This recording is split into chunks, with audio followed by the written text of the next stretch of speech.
Today is January 10th, 2013. The beginning of a new year and a cloudy day. I typically like to read creepypasta and listen to dark music at night. But it's dark enough today to read them in the day and still get creeped out. You know the feeling that we all get while reading a particularly well-written story. The feeling that someone or something is in your home, stalking, waiting around any corner, waiting and watching, just ready to get you. Even if you're one of those people that say, I'm just desensitized to these stories.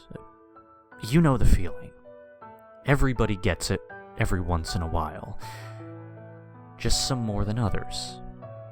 It's a strange and addicting sort of feeling. And while it's happening, it feels terrible, like you know you're going to die. Yet we always try to replicate it by reading more stories. I've been reading quite a few creepypastas today.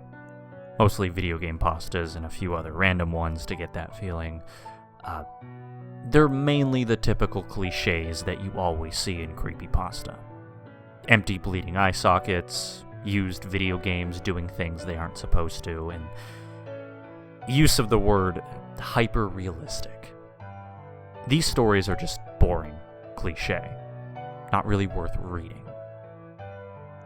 They're the type that do give you that freaked out feeling, but more of just a slight laugh at how bad they are as an attempt at being scary. Shortly following reading some creepypasta, it leaves me with the feeling of, oh, come on, I could do better. I opened up OpenOffice, a free Microsoft Office clone, to start writing. Of course, like most times I've tried writing things, I get an immediate writer's block. Great, I thought. Maybe I can't do any better. I removed myself from my laptop to do other things, such as laundry, cleaning around the house, and to clean my pet rat's cage. I tend to think of better rhetoric while doing mindless activities more efficiently than if I'm just sitting and actually trying to write. Unfortunately, this time it didn't help. I did my laundry, cleaned up a bit around the house, and brought my rat's cage downstairs to change the bedding. I took my rat out of his cage and placed him on the countertop and assumed my regular position on a chair with my laptop in front of me.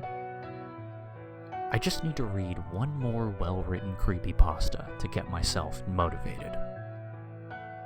I went to the site navigation menu and navigated to the stories beginning with the letter G, the first letter of my name. It's an admittedly goofy tactic to look for a story that shares the same name as you, but I was out of ideas and decided to give it a go. After scrolling down the list for a few seconds, that's when I noticed something peculiar.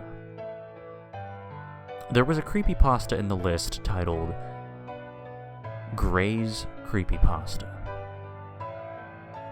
I thought to myself, strange, I don't remember writing this, and based on the terrible title, I could only assume that it was a bad creepypasta that I wrote when I was younger, but just don't remember writing. I clicked on the title with curiosity, expecting to read some poorly written story about dead bodies and blood and guts. It read as follows. Sitting, watching, but mostly waiting for the moment you turn your head. I know everything. I'm merely a shadow of you. I can see you. You look ever so normal in your gray jacket and black pants rolled up to the end of your Doc Martens. I like your rat, scurrying around the countertop. I like everything about you. You were never very nice to me, though. Always focusing on my imperfections and ugly qualities. I wish you would just see me and only see the things you like about me. I'm sad. Ever so sad. Now write. Don't look back. Just write. This isn't a joke. Don't look behind you. You will regret it if you look back and don't write. I'm writing this now, and it all seems too real. I can feel a presence in the room with me and a shallow, quiet breathing from somewhere behind me.